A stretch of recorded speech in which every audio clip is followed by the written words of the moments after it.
Who caught that boy? Let's stretch that boy. Who caught that boy out here? I ain't never seen that man with a young boy before that happened with V-Roy. You see what I'm saying?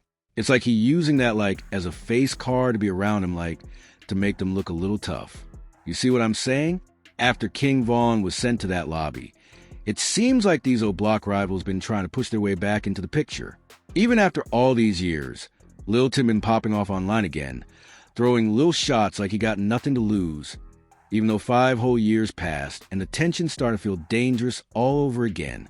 Today, we diving into some heavy street politics that got the entire hip-hop scene watching every move, like it's a live movie. Before we step into this wild situation, make sure you smash that like button, because every single one matters and keeps this whole family growing strong. To understand how this madness came back to life, we got to rewind the clock to November 6, 2020. That night, King Von tragically lost his life right outside that Atlanta hookah lounge. A moment that shook the culture. Lil Tim, Kondo Rondo's right-hand partner, was the one who fired the shot, and he claimed it was self-defense. The court system accepted that, and the charges were dropped. But the streets never saw it that way, and they definitely never let it go. For 5 long years, this whole situation been cooling like a pot sitting on low heat. NBA young boy been dropping slick verbal shots toward OBlock through his music. Lil Tim been moving beside YB like he's untouchable out here. And OBlock been staying quiet, watching, waiting, calculating. But what just happened this week turned all that quiet pressure into straight boiling energy. And trust this goes deeper than people outside the culture even understand. King Von wasn't just another rapper from Chicago. He was considered real OBlock royalty, a figure people respected on a whole different level. He came up under Chief Keep's guidance. But Von carried something unique. While Sosa created drill music, Von was described by people in the streets as someone who lived a tough lifestyle long before the industry even noticed his name.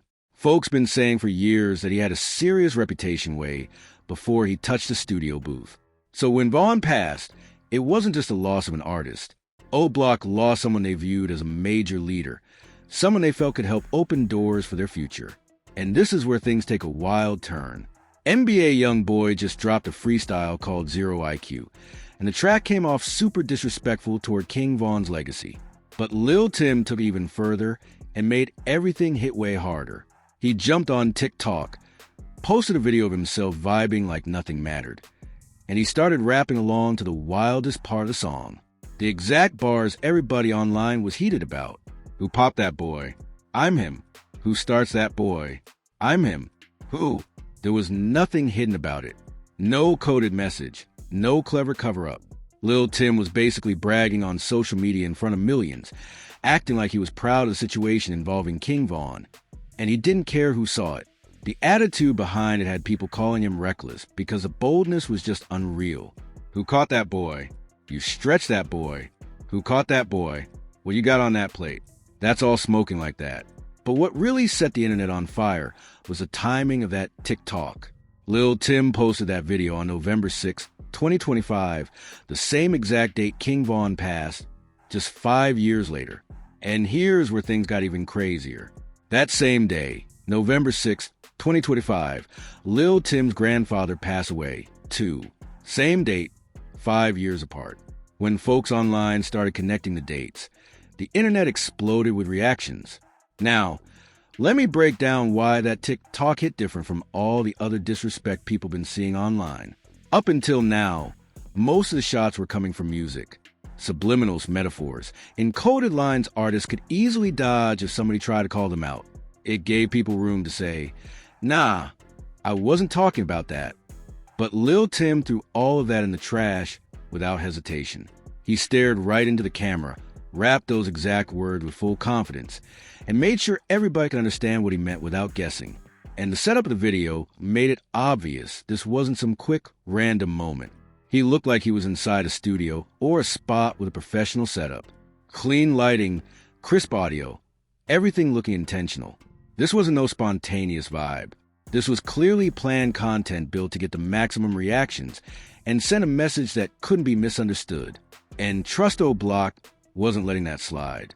Muna Ike, one of the most outspoken OBlock members since Van passed, wasted no time responding.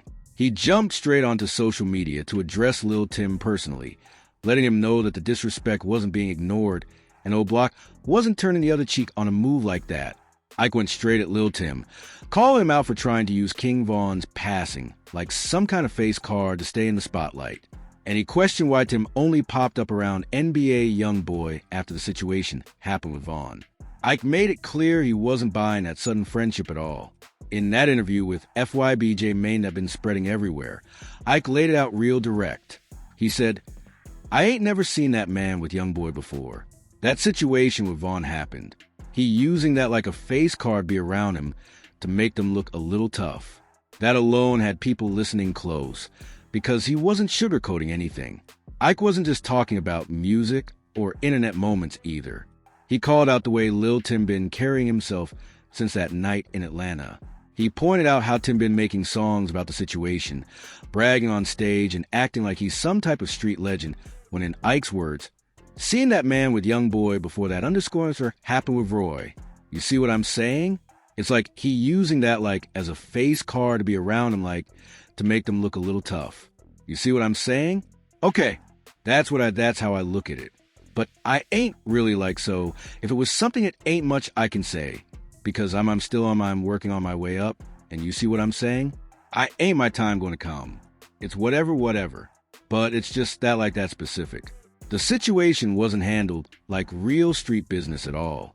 Ike said loud and clear, "You got off, bro. It ain't like you did some street stuff, and it's just left in the streets." That line right there had the whole timeline buzzing. He pushed deeper into the narrative Tim and his supporters been repeating for years. According to Ike and other OBlock members, things that night were not as simple as the internet made it seem. They claiming Von wasn't even the one pushing the situation aggressive that night, and that the media twisted everything to make it look like Tim stepped up like some kind of hero protecting his friend. Cause do you understand the whole situation or what? I understand, but it's like, all right, you did what you did. Cause I heard not to cut you off, but I heard a lot of people from your outside getting that. Nah. Some people saying he did well, like, no, but he'll do what any street do if they ever got to defend his people. But it's like, all right, you did what you did. That's cool. All right. Boom. The police was involved. You got off, bro. It ain't like you did some street and like it's just left in the streets. That on some police too, at the same time. You get what I'm saying? Like, do what's a difference from doing some street. And I know you did some street, right? And your name you in the streets like your name ring or whatever, but you did some street, whatever you claim all, but the police was involved in that. But it's like, I don't like the way you go about it, like how be flexing and like, don't act like you did some and just got away like off the chain, like off that, like, bro, ain't like it's something I can't even say. But it's like, I don't like how that statement shook folks because it went against the narrative most people been.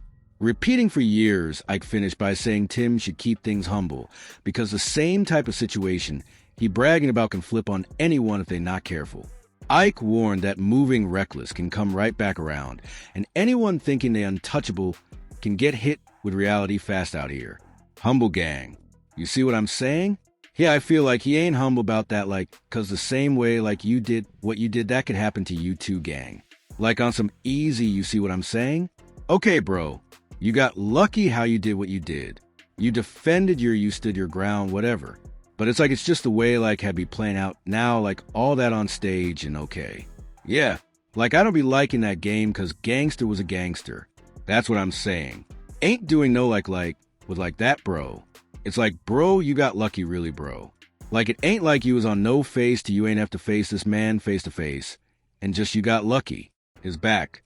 Let's break down the real truth behind this whole situation, because it stretches way deeper than one moment outside a hooker spot. This wasn't just some random encounter. This came from long-standing tension, pride, ego, and years of street history piling up until everything snapped that night. King Von and his people pulled up on Quando Rondo outside that Atlanta hookah spot. And anybody who knew Von understood why the room got tense instantly. Von had a heavy reputation in the streets, and folks always said he wasn't scared to step into anybody when things needed to be addressed. He wasn't known for backing down. That was the image people had of him everywhere he went. Here's what a lot of folks don't get about Lil Tim, though. According to Muna Ike and other OBlock members, Tim wasn't viewed as some major street figure before any of this happened. He was just Kwando's partner, who happened to be armed that night. They've been saying he wasn't moving like someone deep in the streets before all this.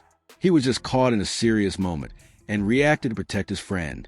When Vaughn and his people pressed up on Kwando, Tim saw his guy in trouble and acted the way a loyal friend would try to step in. That part alone ain't what got everybody mad. It's everything that happened after the situation that sparked all the anger and disrespect flying around today. Instead of keeping things low, staying out the way, and moving smart, Lil Tim started using the situation as a launching pad to build a name for himself.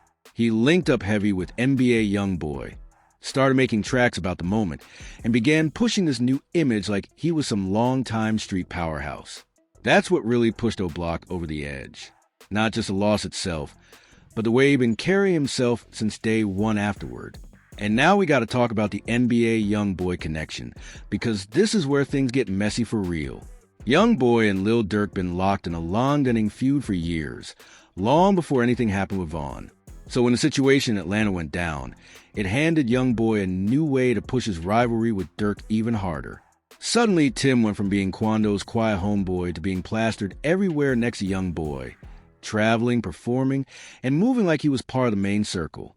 The street politics behind all this are complicated, way more tangled than what the internet sees. And the deeper you look, the clearer it becomes why the situation refuses to die down. Kwandu Rondo been signed to Young Boys for KT Movement for years, and their connection goes way back long before any of this drama started. But Tim was just partner from Savannah, someone who never asked for the spotlight, but got thrown right into it after that one night in Atlanta changed everything. And once that TikTok dropped, everything exploded instantly. Within hours, the video was everywhere. Millions of views, thousands of comments, whole timelines turning into war zones. Fans of King Von flooded Tim's comment section with insults and warnings, while Young Boy supporters jumped in to defend Tim's right to speak on what happened. It wasn't even about music anymore. It became a full-blown online battlefield. But it didn't stop with random fans. OBlock members themselves started flooding their own pages with responses. Instagram stories, tweets, TikToks, they were popping up everywhere. Some posted throwback clips of King Von smiling, rapping, living life. Others posted short, cryptic messages that felt like direct shots at Tim without even saying his name. One response stood out heavy. An OBlock member posted a video of himself playing Van's music with a caption that read, "Long live Vaughn. We ain't forgetting nothing." That message hit strong because it showed OBlock still views everything connected to that night as unfinished business, no matter what the court system stamped on the case. Meanwhile, Young Boy's camp stayed quiet.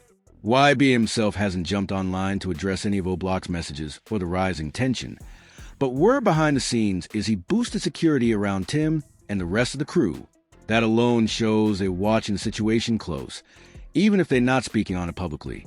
Now, we got to talk about this November 6th situation, because things get real spooky here. King Von lost his life on November 6, 2020 around 2:22 a.m. outside the Monaco Hookah Lounge in Atlanta. A date and time fans will never forget. Then 5 years later on November 6, 2025, Lil Tim's grandfather passed away. As soon as the news surfaced, the internet went wild connecting the dates like it was some kind of sign.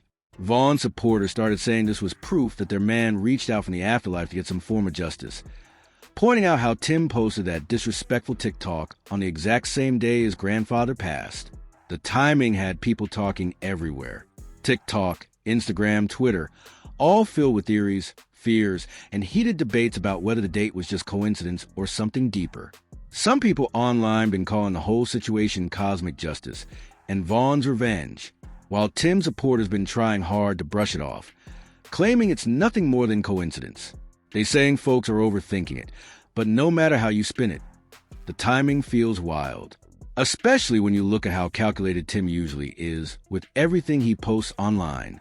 Then people started digging deeper, pointing out that Tim's grandfather was reportedly the one who raised him when his parents weren't around.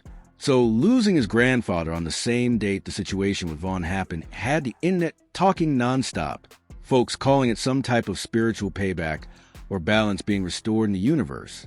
The theories got louder and louder as the day went on, and the reaction from Chicago moved fast. Real fast. Multiple OBlock affiliates jumped on social media with messages that felt like direct warnings aimed at Tim. They've been posting old clips of King Vaughn, sharing throwbacks of him laughing, partying, or rapping paired with captions like, "We still hear injustice coming." Messages that had fans watching closely, because they felt like more than just tributes. But it wasn't only OBlock speaking up. Other Chicago drill artists who were close to Vaughn started chiming in, too. Even people from FBG Duck Circle, a group that didn't always get along with OBlock, came out supporting Van's memory and calling out Tim's disrespect. That surprised a lot of people because it showed just how deep the situation cut across the entire Chicago scene. Things got so heated that certain venues started canceling NBA young boy shows over safety worries. Promoters didn't want any smoke at their events, especially if they thought OBlock affiliates might try to pull up and get close to Tim during a performance. Some promoters even posted statements about security risks without naming names, but everybody knew who they were talking about. The backlash to Lil Tim's TikTok moved fast and came hard. OBlock members been blasting social media with warnings, long posts, and videos calling out the disrespect. And the comment section under that TikTok, it turned into straight warfare. Van supporters and YB fans arguing nonstop, sending shots back and forth like it was a live battlefield. But here's the part that got everybody on edge. According to people close to the situation, OBlock hasn't just been talking online. They've been actively trying to track down Lil Tim. The energy around this situation is starting to feel dangerous again, and the streets are watching every move. A lot of people in the streets feel like Lil Tim been hiding behind NBA young boys fame and heavy security, and they saying they want that one-on-one smoke without the security team standing in the way. The tension got so loud that law enforcement started watching everything real closely. Atlanta police even boosted patrols near spots young boys camp usually moves through because they don't want anything close to another tragedy like what happened to Nightfall lost his life. Even the music industry been locked in on this whole situation. Record labels been having quiet meetings behind closed doors talking about artist safety and whether it's worth keeping artists on board when they're tied to real-life beefs that can spill outside the music world. Some industry insiders been saying Tim's TikTok crossed a line even the music business doesn't want attached to their brand right now. This whole situation shows how social media changed the entire landscape forever. Back in the day, if you had a problem with somebody, it stayed off camera. No phones, no posts, no internet crowd watching everything. But now, dudes get online bragging, posting TikToks, repeating wild lines, and then acting confused when people see it as disrespect and want to respond. Everything got amplified because it's happening on a global stage instead of staying quiet in the background. Lil Tim could have stayed low-key, kept collecting money from being tied to young boy, and live his life peacefully. Instead, he kept throwing shots online, poking the bear over and over. And now that bear's wide awake and ready to bite back hard. OBlock is not the type to let disrespect slide, especially when it's tied to King Von's name and legacy. And the wild part, this beef not showing any signs of ending. Van's death opened a door to a cycle of tension that's been running for 5 years straight. And every time things seem like they're calming down, something happens. A post, a track, a message, and it all gets sparked right back up like gasoline on fire. All of this also shines a light on a bigger issue. How drill culture and long-standing beefs been trapping young men in cycles they didn't create. Van was in his mid-20s when he passed with his whole life ahead of him. Tim is still young, too, with years left to build something real. These dudes could be launching companies, raising families, making moves that change their communities for the better. Instead, they stuck fighting battles that started way before their time, dragging generations worth of tension into the present. And social media just keeps adding fuel to a fire that never gets the chance to burn out. At the end of everything, this whole situation is straight tragic. No matter which side you look at it from, King Von was a gifted artist with real talent, and he could have built a whole different life if he stepped away from the streets sooner. On the other hand, Lil Tim reacted in a split second trying to protect his friend. But that moment left him carrying a target on his back forever, and the weight of that don't disappear easily. OBlock members like Muna, I feel like they gotta defend their fallen soldiers' honor, and that loyalty runs deep in their world. And this whole November 6th situation, it might be coincidence or it might be something deeper. That's for you to decide. But one thing is clear, that TikTok put Lil Tim right back in the spotlight and made him one of the most watched people in Chicago street politics right now. OBlock and the Chicago scene aren't known for letting disrespect slide, especially when it involves Van's name. This tension been building for 5 whole years, and it's not slowing down at all.